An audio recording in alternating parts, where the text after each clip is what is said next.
Welcome. Thank you for being here. Join me in standing. We're going to make a mighty choir and sing out. Tell it to Jesus. Are you weary? Are you heavy-hearted? Sing. Are you weary? Are you heavy-hearted? Tell it to Jesus. Tell it to Jesus. Are you grieving over joys departed? Tell it to Jesus alone. Tell it to Jesus, tell it to Jesus. He is a friend that's well known. You've no other such a friend or brother. Tell it to Jesus alone. Are you troubled at the thought of dying? Tell it to Jesus, tell it to Jesus. For Christ's coming kingdom are you sighing? Tell it to Jesus alone.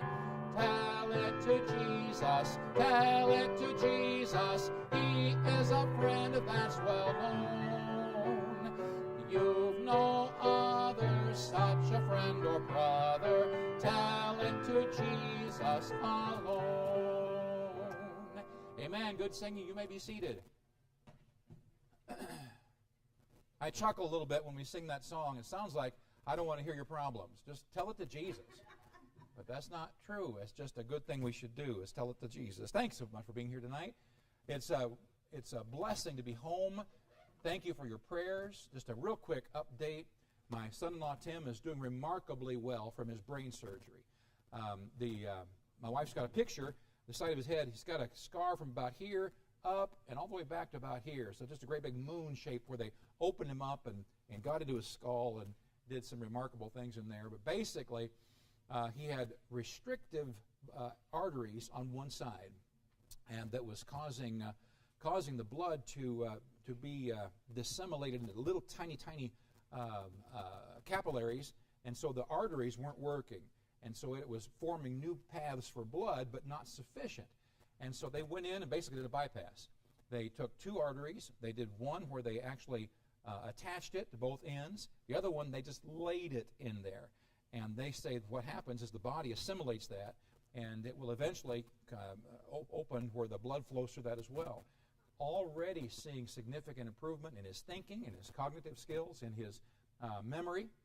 He still has a lot of issues going on. He's got to have his thyroid out eventually. He's got to still have a heart bypass sometime. He's got to have he's got Graves' disease. He's got a lot of things, diabetes really bad. So a lot of issues going on. But this is a major step in the right direction. So thank you for your prayers. I appreciate it.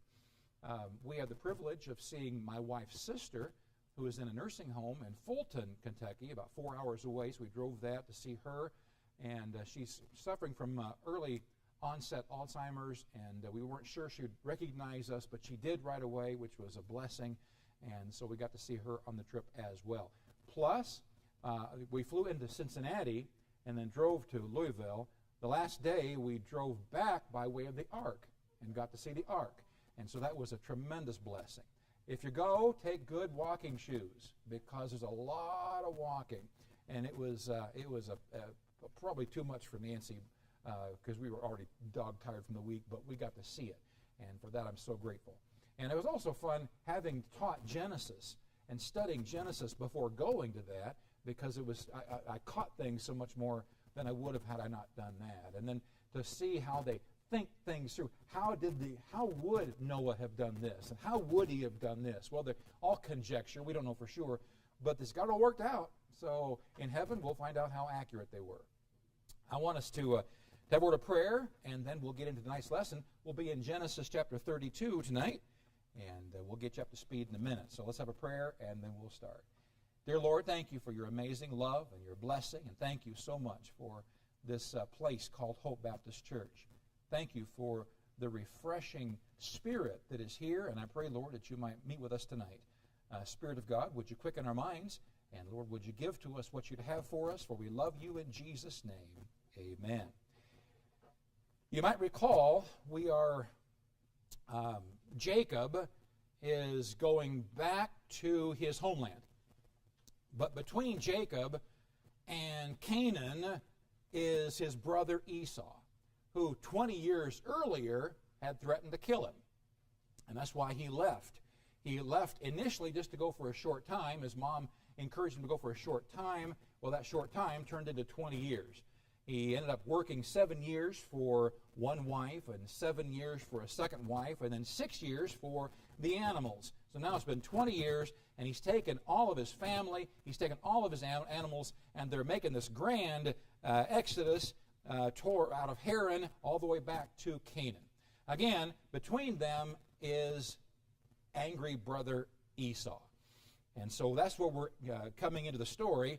Jacob said, if I'm going to meet Esau, I need to soften him up a little bit. And so what he did was he took of his vast flocks of sheep and goats, and he made presents. So he took, doesn't say how many, but he took numbers of the animals, and he put them in droves and set them in front. So they got this long convoy going, and way out front is a herd of sheep, and they're being shepherded and led on the way. Behind that, with a space between, is a large herd of goats. And then there's a space between, and then there's a herd of camels. And then there's a space between, and drove after drove after drove. And then he gets back to where he has his family. And the family is all segmented or in order, and we'll talk about that here tonight. I believe your first number is number 9. Is that right? Number 9 is where we start? Okay. Verse 19. Chapter 32, verse 19 says, And so commanded he the second and the third, and all that followed the droves, saying, On this manner shall ye speak unto Esau when you find him. So he's telling the shepherds, those taking the droves, he's telling them what they're going to say when they meet Esau. When you meet my brother Esau, here's what you're going to say.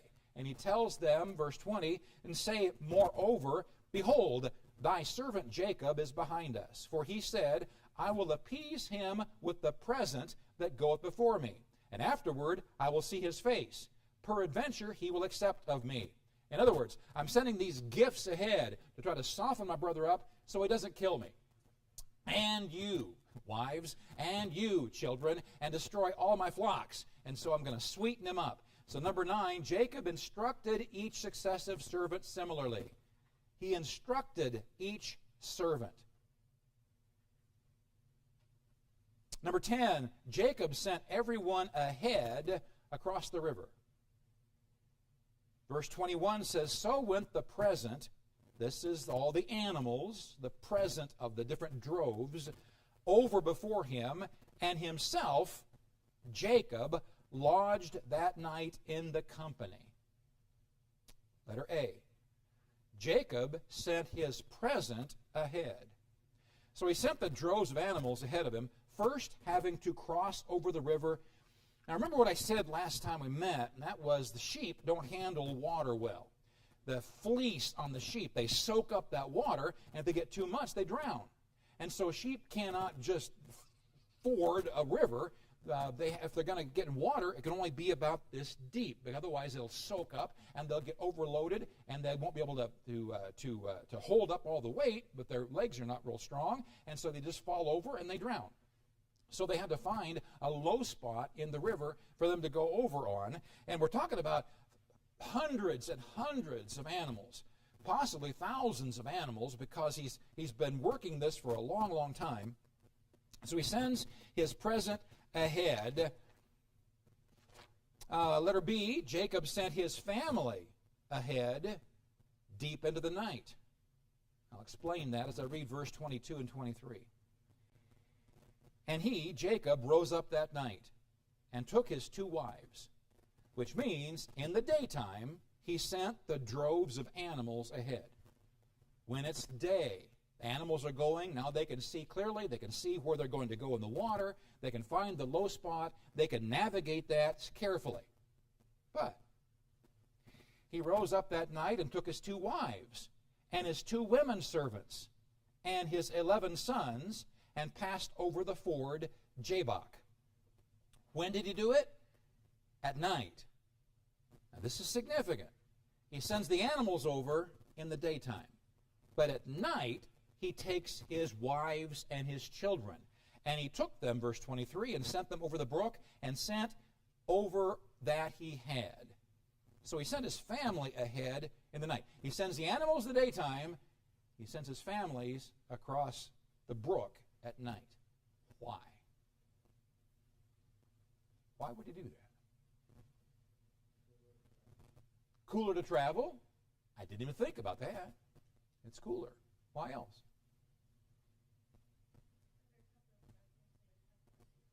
From what? Do they know where Esau is? Do they know where Esau's spies are? No, no idea at all. All they know is between where they are and where they're going is Esau. And so Esau could have spies everywhere. And so he very carefully sent his family over the brook at night. Number 11, Jacob engaged in a wrestling match. And if you know the story at all, maybe you got all this figured out, and maybe this makes total sense to you, but I've always had questions about this particular part of the story. This wrestling match that Jacob gets into. And we're going to talk about it, and so be thinking about it. Get your thinking caps on, because this is an interesting part of the story where Jacob gets into a wrestling match. We had some interesting questions this afternoon, so see what we do tonight. Verse 24, and Jacob was left alone. Left alone. Interesting. Verse 23 said, he sent them over the brook. Did you catch that? So he sent his wives and their servants and all of his kids over the brook. He is alone now, has not gone over the brook yet. He's still all by himself now. Jacob was left alone. Why? Why did he want to be alone? Steve? I can see him wanting to do that so that he could pray. Spiritual. So he could pray. Interesting. Anybody else? I think he's afraid his brother's going to kill him, and so he wanted to just make sure there was peace with everything going ahead of him before peace shows up. But even his wives? Yeah, I know. But I don't think that Esau would have killed his wives. You don't? Okay. Well, there you go. Well, we can only hope. Yeah, we can only hope. By the way, some of what we're talking about here, Bible doesn't say. So we are going to be conjecturing. So give me that, okay? That we're just conjecturing. When we get to heaven, we can get all straightened out on this. But we're just going to think it through here a little bit. And Steve, I said letter A, Jacob wanted more time to pray. One more time to pray. Jacob remained behind, likely to spend more time in prayer and thinking through the day ahead. We men sometimes just need some alone time. Just some thinking time. Just thinking. What does he have to think about? Well, he thinks about how he was so offensive 20 years earlier. He thinks about the lies he told 20 years earlier. He thinks about how he stole the birthright of his brother, leaving him furious 20 years earlier. He thinks about what he has to do to appease his brother. He thinks about this flock that he's sent ahead. He thinks about all these things, and so he's got to have a little quiet time along with time to pray. Letter B, Jacob instead, he's left alone. Nobody there. It's dark. Then how do you explain this? He was drawn into a fight. Our verse said, and there wrestled a man with him until the breaking of the day. Well, what do we know then? Well, number one, we know Jacob was not alone. He thought he was, but he's not alone. We're talking dark. He was out in the dark. Maybe there are some stars in the sky, but he looks out and it's dark. And all of a sudden, he gets him to fight. Now, when I tried to picture it, and just think about this. So it's night, you think you're all alone, maybe you're praying, maybe you're just daydreaming. All of a sudden, you're made aware of another presence, somebody else there. What does it take for you to get into a wrestling match with that person? Fear. Yeah, fear. But do you think your first thing you're going to do is jump on him? Don't you suppose there's some verbal exchange there? Okay, if he thought he was being attacked, maybe. We're not there. We weren't there. I don't know for sure. He was drawn into a fight. He was not alone. It was, number two, a grueling match. Why do I say that? Because it says it was until the breaking of the day. It was a grueling match. They continued fighting until the sun started lighting up the sky. Now, I personally don't think it got light. I personally think what we're talking about here is the sun just started to color the horizon. And at that moment, you could make out shapes. You could make out, okay, that's a hand. Okay, that's a face. But you can't make out individual aspects of it. You can't see real clearly. You can just see shapes at that moment. And I believe there's a reason for that. Letter C, verse 25. And when he saw that he prevailed not against him. By the way, the pronouns are a challenge to follow here. Who's the he here? Well, let's read it. When he saw that he prevailed not against him, he touched the hollow of his thigh. And the hollow of Jacob's thigh was out of joint as he wrestled with him. So Jacob would not give up in this match with this man. He wouldn't quit. In some manner, the man that he wrestled with touched Jacob's thigh, debilitating him at least temporarily.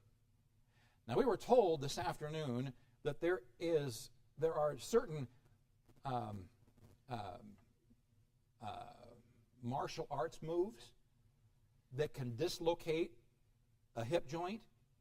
And because I don't know martial arts, I don't know where that would be, but I'm assuming there would be a particular way that without a whole lot of effort, there could be some serious damage done to make a person limp like this. In any case, more than likely, his hip joint was dislocated. Letter D. Letter C was Jacob's thigh was wounded. His thigh was wounded. And letter D, Jacob refused to release the man. Verse 26. And he said, Let me go, for the day breaketh. And he said, I will not let thee go, except thou bless me. Now, we've got to read the context here, but the context is saying, one of them is saying, let me go because daybreak is coming. The other one says, I'm not going to let you go. I'm not going to let you go. You got to bless me. Now, that's not what you would expect in a wrestling match from two guys that are total strangers. What do you mean, bless me? I was all alone. It was the middle of the dark. It's dark. It was nighttime. All of a sudden, this guy shows up. We start wrestling, and the last thing I'm going to do is ask him to bless me. What would cause him to ask to be blessed? Can you think of anything? Well, Esau wanted his blessing back. I thought that was an angel. Oh, interesting. I never even thought about that, Cindy. Esau wanted his blessing back. Okay. But you thought it was an angel. Okay. Okay. Anybody else take up on that? Steve? Well, he had his family cross the brook in Right. both brothers' spies were. Right. Once they're all across, Uh-huh. now he then ended up wrestling with a man Mhm. that he cannot see. Uh-huh. Does he know if this is his brother who he hasn't seen for 20 years? Interesting. Yeah, interesting. I hadn't even thought about that particular aspect, that it could have been Esau there. Well, it does illuminate who this is. So we're going to keep going, but I'm just kind of asking you to see what you think. He refused to release the man. Number one, under letter D, concealed physical features. And there's a significance to this. I believe we're at the breaking of the day. Again, where the sun has not come up yet, it's just lighting up the horizon. At this particular time, everything is very murky. You can't see things clearly. Physical features are not well defined. Maybe the man who is wrestling with Jacob does not want his physical features seen. Maybe the breaking of the day is why he's saying, we need to stop because I don't want you to see who I am. Maybe. Well, number two is a revealed identity. Jacob must have come to acknowledge the identity of his wrestling partner by this time. Why? He said, I will not release you until you do what? Bless me. Bless me. And interesting, Hosea the prophet in Hosea 12:4 says, Yea, he had power over the angel and prevailed. He wept and made supplication unto him. He found him in Bethel, and there he spake with us. So Hosea, looking back to this, says that it was, he calls it an angel, and Hosea said he prevailed over the angel and made supplication to him. To supplicate is to request of or to pray to. So letter E. Let's keep going here because it gives more information. Letter E, verse 27. And he said unto him, What is thy name? And he said, Jacob. So the man says to Jacob, What's your name? Jacob said, My name's Jacob. And he said, Thy name shall be called no more Jacob, but Israel. For as a prince hast thou power with God and with men, and hast prevailed. Do you remember what Jacob meant? The name Jacob. Supplanter. Yes. There's another definition. Supplanter or, didn't say this as often. What's that? Deceiver is what the supplanter meant. Yes. Heel catcher was the literal translation. Heel catcher was the literal translation of the word. The number one, supplanter to, he went from being called supplanter to being called a ruler as God, or to ruling as God. That's number one. Supplanter to ruling as God. The man asked Jacob his name, to which he replied, Jacob, which means heel catcher or supplanter. He went on to tell Jacob that he would now be called Israel, meaning he will rule as God. As a prince with God, you will rule as God. Now, not rule as a position, but rule in a manner as. You will rule in a manner as how God rules. Number two, prevailing power with God.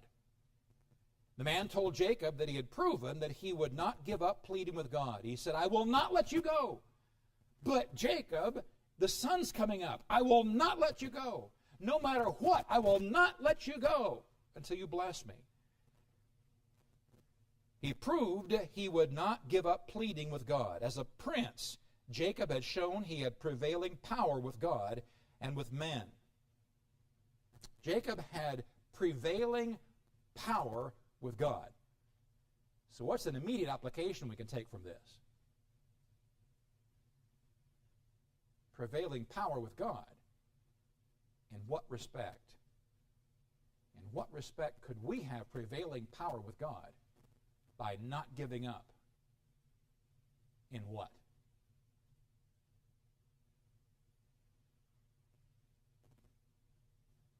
praying and praying. What did he do? He supplicated. He prayed, I will not give up until you bless me. I'm praying, I'm asking, I'm pleading, bless me. And I'm not going to stop. I'm not going to stop until you bless me. There is your power with God. I'm not going to stop until you bless me. Letter F, Jacob asked God his name. Verse 29, and Jacob asked him and said, tell me, I pray thee, thy name. And he said, wherefore is it that thou dost ask after my name? And he blessed him there. Doesn't say he told him his name, which is interesting. Other places, God reveals his name. Doesn't say any name was given here. And by the way, I presupposed something here. If you noticed, I said it was God that did it. But I did it a little prematurely, and I apologize, because I have not explained why I think that yet. Jacob recognized that he had wrestled and prevailed with deity. In response to God's request for Jacob's name, Jacob was emboldened to discover the name by which God wished to be called in light of their time together. God deferred to answer and blessed Jacob before leaving. So God blessed him, but God did not tell him his name. I won't give up. I won't let you go until you bless me. Okay, all right. I'm not going to tell you my name, but I will bless you. And he did. Letter G, Jacob gave the place where they wrestled on this side of the brook, where he was alone except for the man wrestling with. He gave it a new name. Jacob gave the place a new name. Verse 30, and Jacob called the name of the place Peniel, for I have seen God face to face, and my life is preserved. He called it Peniel. The last two letters, E-L. The Hebrew name there ends in E-L, and El is one of the names of God. So he called it something to do with God. Peniel, number one, means the face of God. The face of God. He called the place of his encounter with God Peniel, meaning the face of God. Now this is significant. During his wrestling match, in the murky light, you can imagine two guys really going at it, wrestling back and forth in the dirt, around, back and forth, just really wrestling. They would have frequently come face to face. Face to face. But because it's not light out, there would have not been a clear perception of the face. But notice what he called the place. He called the place the face of God. Why would he call it the face of God if he couldn't really make out the face? Any ideas?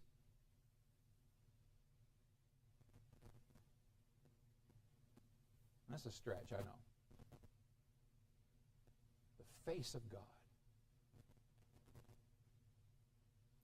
Well, number two, Jacob thought he was going to die, because it was believed at the time that if anybody ever saw the face of God, they would die. So he's living. So he's had the wrestling match. He's walked away. I'm still alive. I thought I'd be dead. And he called the place the face of God. There. By the way, it wasn't a fair fight. He's fighting with God. Don't you suppose that God let him keep fighting? Don't you suppose at any moment God could have crushed him?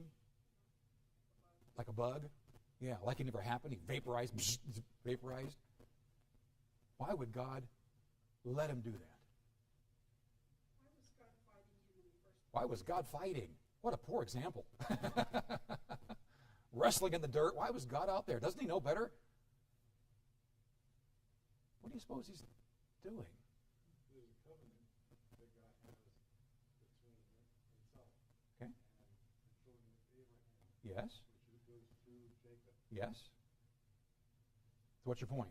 You're right. And then when he said 11 sons, aren't there 12? Not.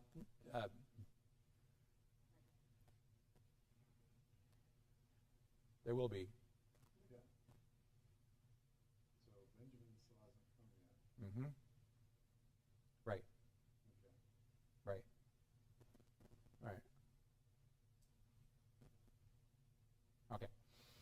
He thought he was going to die. He felt humbled. Why would God wrestle with a man to a point where he finally said, I'm not going to let you go. I'm not going to let you go. I'm not going to let you go till you bless me. What is God trying to develop or reveal in Jacob by doing that? Can you think? Tenacity. What else? Persistence. Maybe his faith. What's that? Determination. Yeah, I'm thinking his faith. Yes. Yeah, I'm seeing he's I am not going to let you go. I'm not going to do it. See his faith changing there? And by the way, this is an incredibly important event in his life because God just changed his name. Meaning, you're no longer that old guy. You're no longer Jacob. You're no longer that supplanter. You're no longer that deceiver. You're no longer that guy with that horrible past. No, you are a new person. You are a new person. You're now Israel, with prince with God. Great faith. Who is known as the father of our faith? His grandpa, Abraham, who passed it on to his son Isaac, who passed it on to his son Jacob. And we see that line of faith being transferred. A great man of faith now. Was he before? No. Is he now? Yes.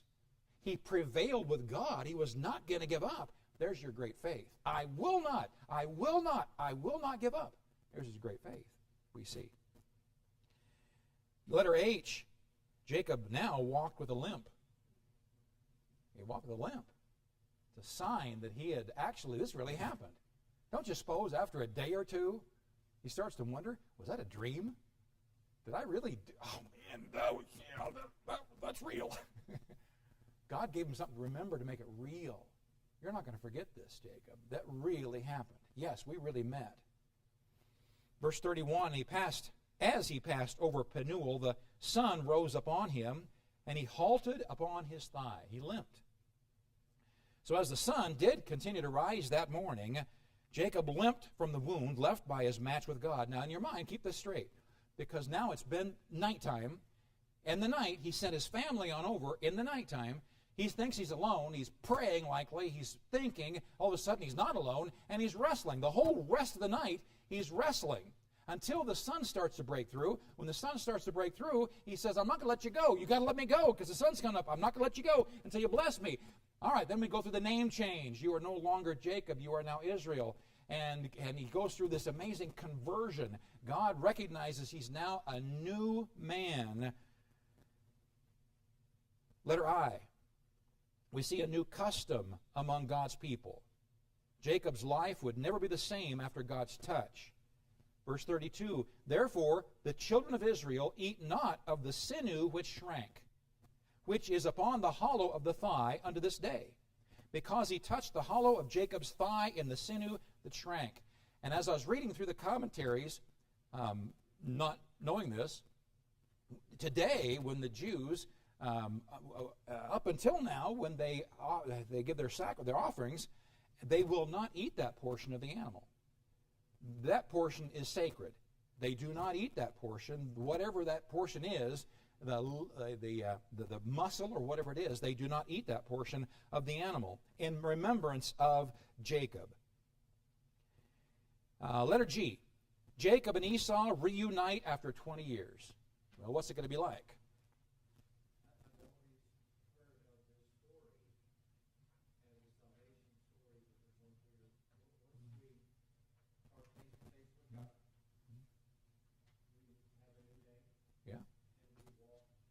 That's true. That's true.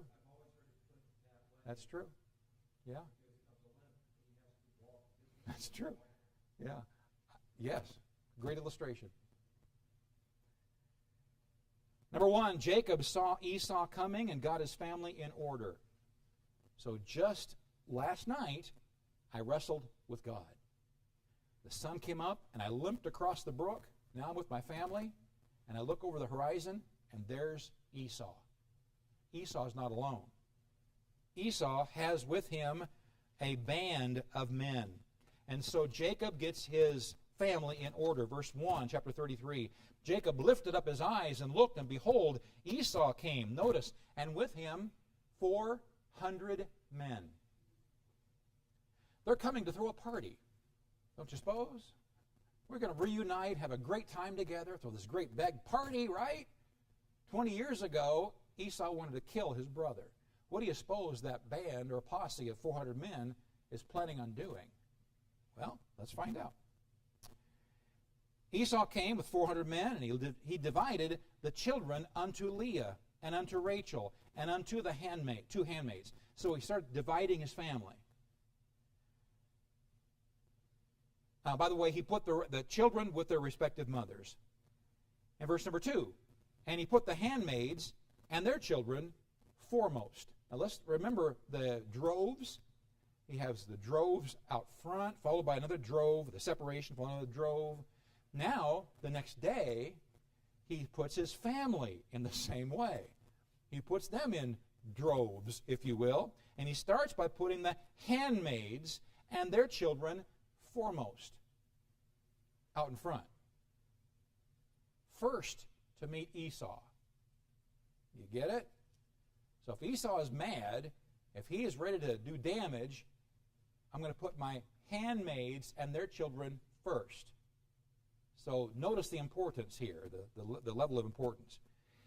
And Leah and her children after, and Rachel and Joseph hindermost, or in the back. So it just shows who he appreciates the most. Verse 3, and he passed over before them. Well, letter A was, he set his family in front of him, order of importance. Letter B is, Jacob took the lead ahead of his family. Now, that makes no sense. None, because the day before, he sent all these animals out in front of him. Now, the next day, he sends his family ahead, and he's got the handmaids and all their children. He's got Leah and all her children, and he's got Rachel and her son. Where is he? In the back. So that the first ones to meet Esau are to soften the blow. But that's not what this says. This says, he passed over before them and bowed himself to the ground 7 times until he came near to his brother. Why? If he went through all this to put all these people, all the animals in front of him, the presents in front of him, his family in front of him, what's he doing now? Risking his life to go in front of his family. What's changed? Why? Hello. He's not Jacob anymore. He's Israel, a prince with God. And is a prince with God going to be a coward? No.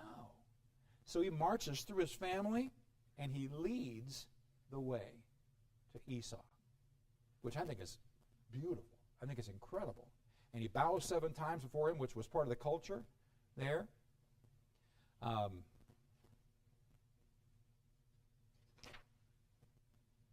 Number 2, Jacob received a most unexpected greeting. Verse 4, and Esau ran to meet him. Uh-oh, he's running to meet him, which means he was on an animal, probably a camel. He jumps off the camel, and he's running to Jacob. What's he going to do? Perhaps he's got a knife in this hand, a spear in this hand, and he's running to Jacob. That's the immediate picture I get in my mind. But that's not what happens. Esau ran to meet him and embraced him and fell on his neck and kissed him, and they wept. He's killing him with kindness. He loves on him. Instead of the dreadful greeting Jacob had expected from his brother, he witnessed Esau lighting off his camel, running to him, wholly embracing him, kissing him as he would a friend or a family in that culture. Jacob's fears were erased. Esau's years of resentment melted away in that moment. If Esau had come with intentions of harm, the humility he found in his brother changed all that completely. There's no place in the Bible where it says what Esau was thinking at this time. which I wish it did. I wish the Bible says, but it doesn't say. All we have are the bare facts of what happened. Why else would Esau have come with 400 men if it were not militarily? Now, I did have it suggested by one of the commentaries, which is possible, that because Esau was a great man, he was like a king in that area by this time. And he had vast estates there. And very possible that these were his servants, and they came as a royal designation to show honor to the brother. Maybe. In any case, I tend to think that Esau came and was ready to do damage until he saw the humility in his brother, and that melted away all that, and that it was like it never happened, which is interesting where it's going to go here.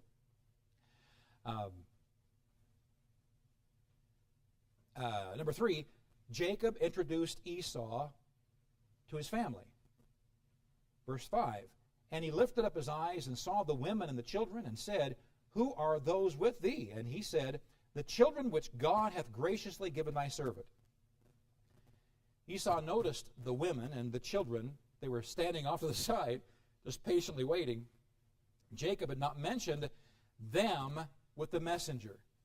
The day before, when the messengers came with the droves, he hadn't told them to say anything about his family. So they were a shock to Esau. He had no idea that he's even married, let alone had a large family like this. He gave God the glory for the family that God had given him while with Laban. Verse 6.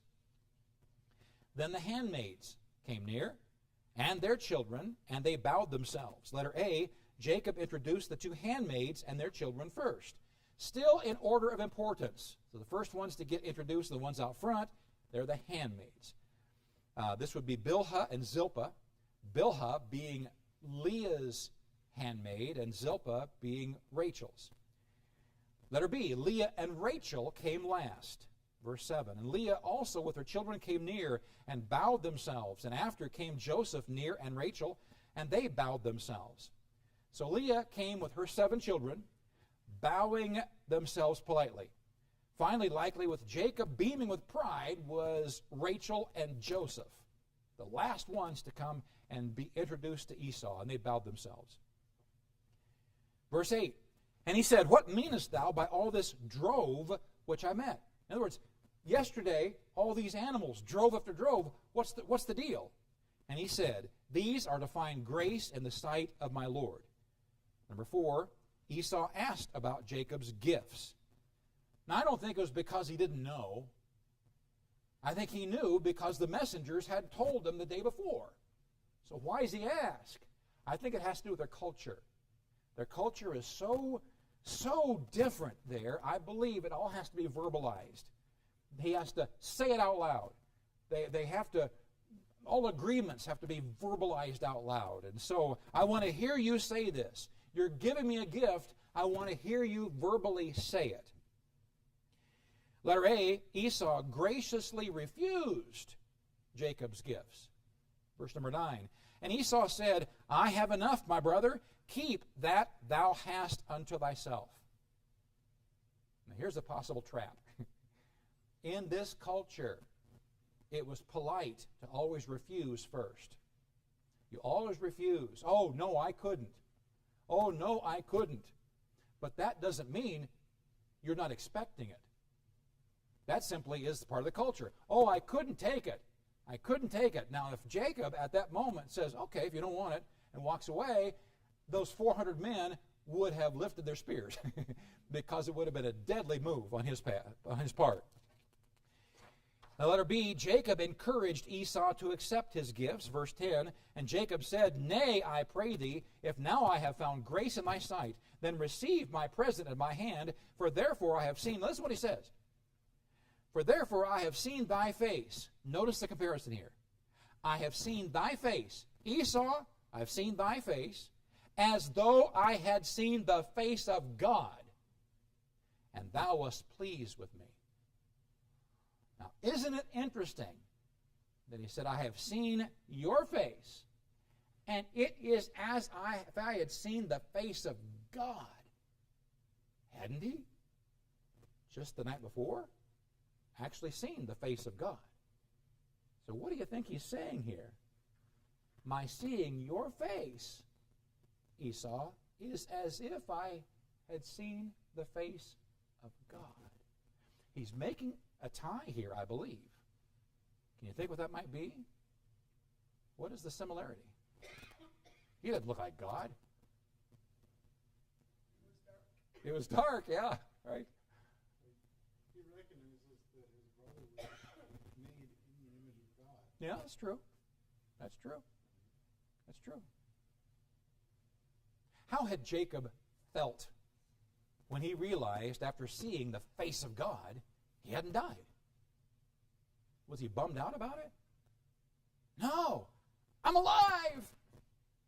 I've never felt so alive. I've seen God's face and I didn't die. I'm excited. How does he feel after he sees Esau didn't die? The same way. How I feel after seeing your face is the very same way I felt after seeing God's face. Excited to be alive because I expected in both instances to have died.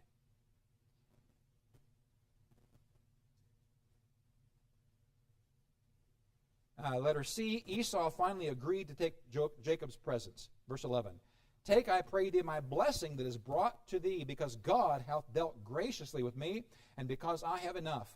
And he urged him, and he took it. Finally, he took it. Verse 12, and he said, let us take our journey, and let us go, and I will go before thee. Esau said, okay, let's pack up and go. Now, understand what he's saying. Esau has 400 men with him. Jacob has his whole family and all of his flocks with him. Hundreds or thousands of animals with him.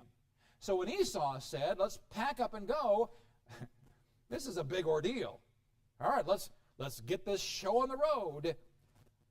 Esau, number 5, volunteered to lead the way to his home. Now this is significant, because I believe that part of his motive here is to provide security. Because in the land of Esau, which now we call Edom, the land of Esau or Edom, the Edomites, they all knew about Esau's animosity toward his brother. They knew that Jacob was the enemy. So the enemy is coming into Esau territory. So isn't it possible that Jacob had to watch over his shoulder now everywhere he goes because he is the enemy in the land? It's possible. So Esau said, you go with me, brother, and I will protect you. Okay. Letter A. Jacob explained why he would have to travel much slower. Verse 13. And he said unto him, my Lord knoweth that the children are tender, and the flocks and herds with young are with me, and if men should overdrive them one day, all the flock will die. His kids were anywhere from 6 years old to 13, roughly. So 6-year-olds out there making this incredible journey.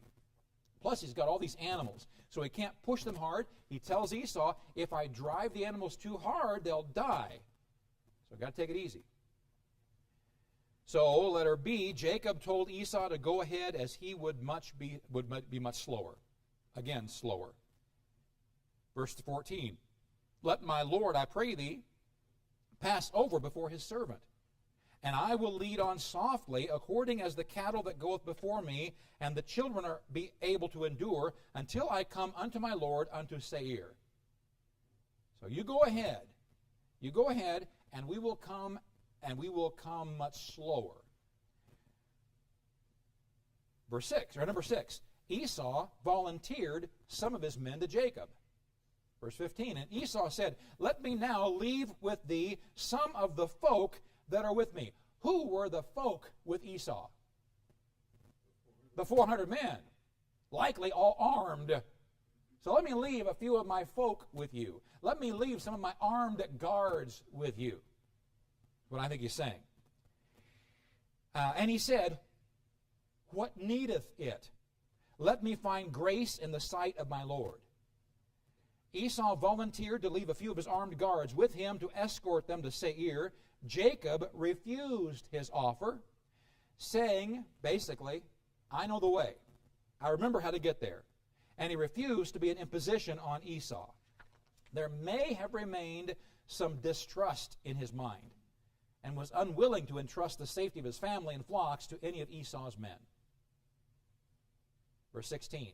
So Esau returned that day on his way unto Seir. Number 7, Esau and his men went home. Yes. Yes. Apparently not. He doesn't have the kids, nor does he have anywhere near the size of the flocks that he's got. So, maybe, some of his own men decided to go a little slower behind. We're not told. I don't know. And number 8, Jacob traveled a distance and settled in Succoth. So Esau said, I'll go ahead, you follow me at a slower pace. I'll go ahead. I'm going to go home and to Mount Seir, and you follow me. What's the next verse say? He says in verse number 17, and Jacob journeyed to Succoth and built him a house and made booths for his cattle. Therefore, the name of the place is called Succoth. So Esau said, I'm going to Seir. And where did Jacob go? To Succoth. I just found it funny. We're not told exactly what happens here. You would think that Jacob would want to mess with his brother here. Esau says, I'm going this way, and it sounds like Jacob went this way. Sounds like it. Letter A, however, Jacob may have visited Esau before settling in Succoth. So it's possible he still went to Seir first and then went to Succoth. Nothing is said. Succoth means booths or tents. Booths. By the way, where we're talking about here is on the east side of the Jordan River. Canaan is on the west side. So on the east side is the land specifically that would eventually become the tribe of Gad. They would have this on the east side of the Jordan River. Letter C. Jacob needed to settle. He built a house for his family and set up tents to protect his livestock. And he was likely eager to have a secure place he could call his own for a change. And that's tonight's lesson. Comments, questions? Sure.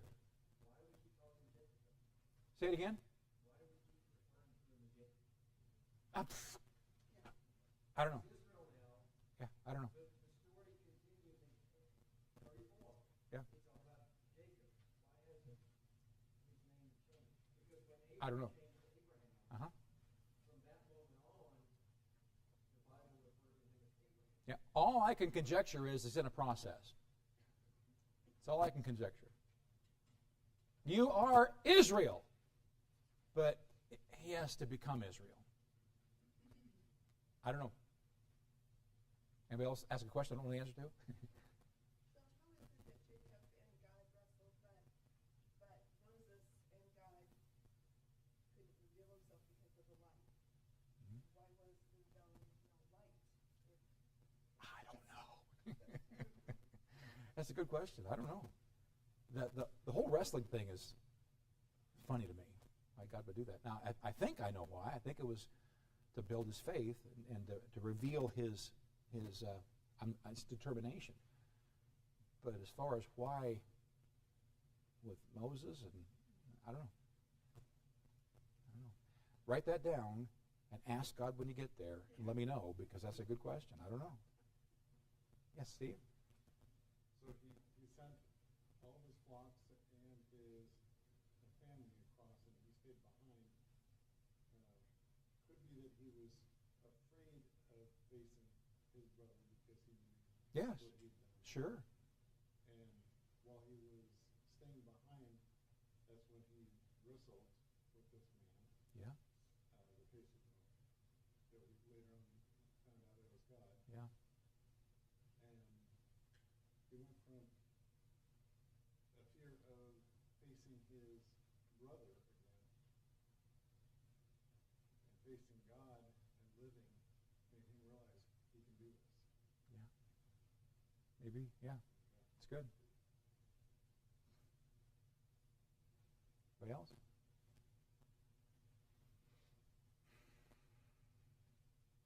All right, we've ruminated on that enough. Let's have a prayer. Thank you, dear Lord, for your love, and thank you for giving us the book of Genesis. And Lord, there are many, many things that we don't know. But what we do know, Lord, is you have shown us clearly that you were building faith in Jacob. And Lord, I believe you want to build our faith too.